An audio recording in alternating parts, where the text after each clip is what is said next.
sizlar aytgan dizaynda, sizlar aytgan rangda, sizlar aytgan o'lchamda darvozani olib borib o'rnatamiz. Ma'qul kelsa hisob-kitob qilib pul berishinglar mumkin. Assalomu alaykum hurmatli kuzatuvchilar. Biz Namangandan 1000 kilometrdan oshiq masofaga Qashqadaryoning Koson degan joyga high-tech darvozani o'rnatib berdik. Xudo xolasa egalariga yoqdi. Juda ham chiroyli holatda o'rnadi. Darvozamiz mokr asfalt rangda to'liq qalin materiallardan qilingan. Darvozamiz 2 qavat holatda, ichlarida minivata bilan shumka qilingan.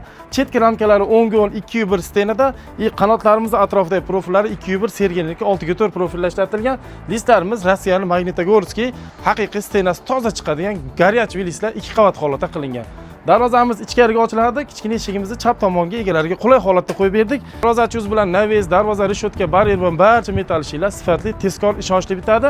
Bu darvoza общий hisobda uy egalariga 16 million so'mga kelib o'rnadi.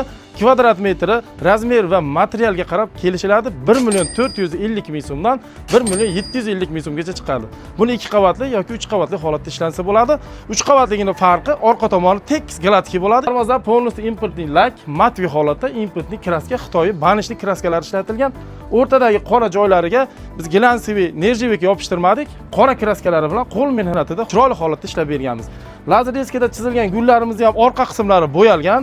Tagidagi listlari ham darvoza uzoq xizmat qilish uchun hamma mehnati qilingan.